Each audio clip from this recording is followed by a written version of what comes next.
Hello, my wonderful viewers, and welcome to another episode of Betty Adams Overanalyzes.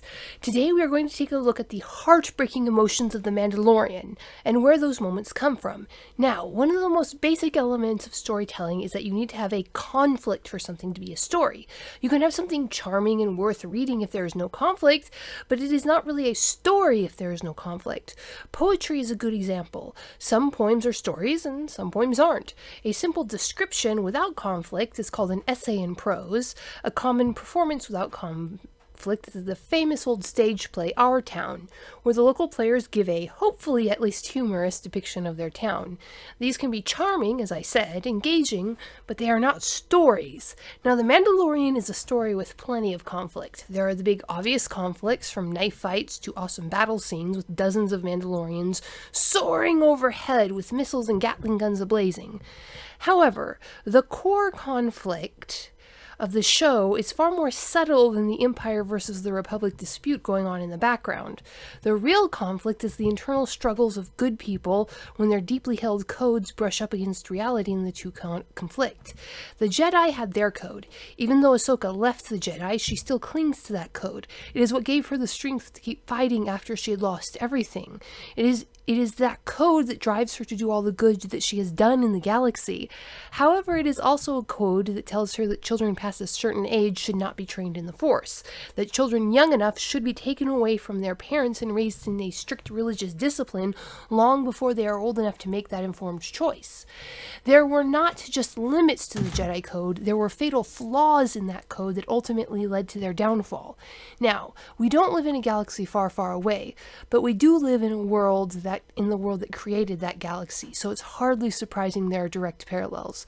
Most of the world does believe in an ultimate good, a good that is beyond the moral codes that we mere mortals set up to help us reach out for that good.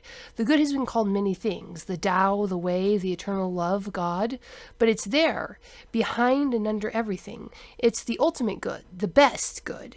Now, when a story is told about someone turning from bad to good, there are many ways of telling it, but there is one common three-beat way that The Mandalorian seems to be sticking to, both with Ahsoka and with Mando.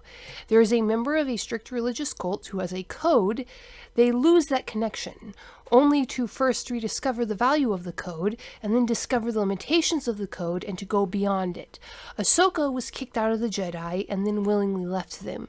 She wandered, but had found her way back to the Jedi Code by the time the Jedi fell. She was almost ready to rejoin when Order 66 happened. Din Djarin had been raised a Mandalorian, but had reached a point where even his own covert was questioning his right to be there. But in rescuing Grogu, Din was brought back into alignment with his code and received the blessing of his cult, because they saw that he was back in alignment with the code right before they too were destroyed.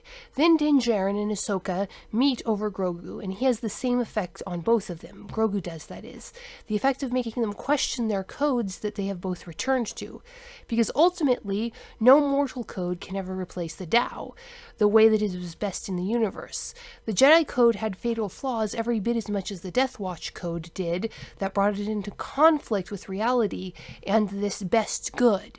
Every thinking being ultimately has to find the Tao themselves and learn to bring themselves into alignment with it.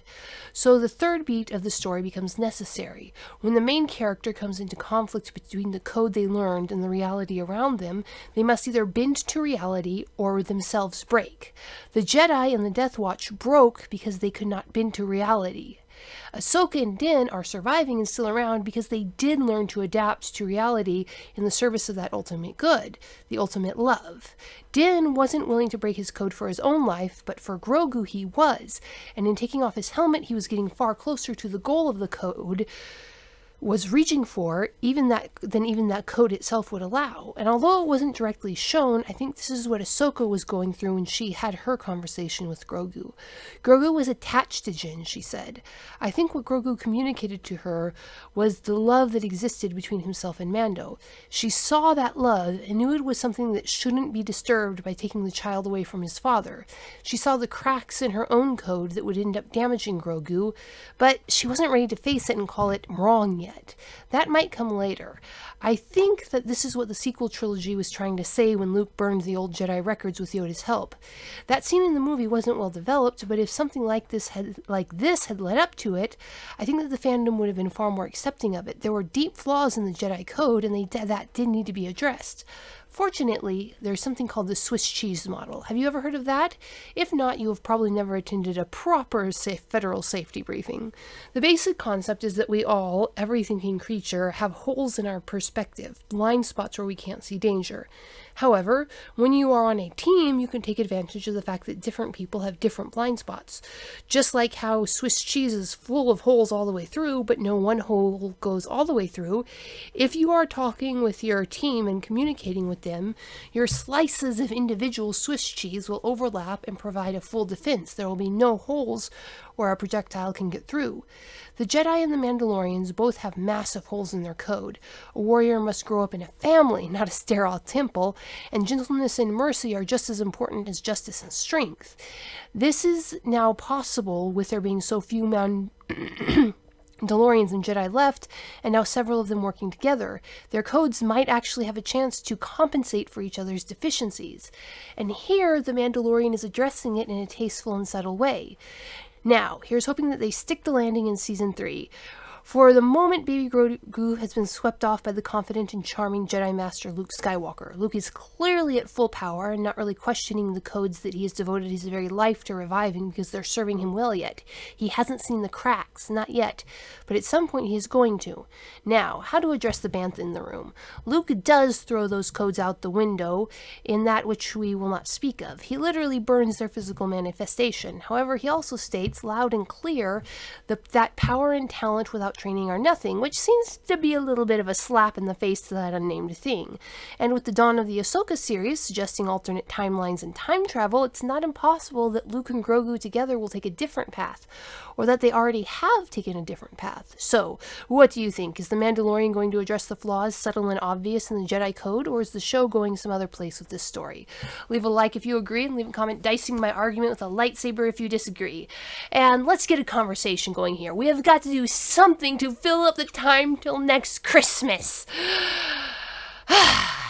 I wish Christmas it comes soon. I wish Christmas it will come soon. I wish Christmas it will come soon and bring us more Mando. Peace out, my wonderful viewers.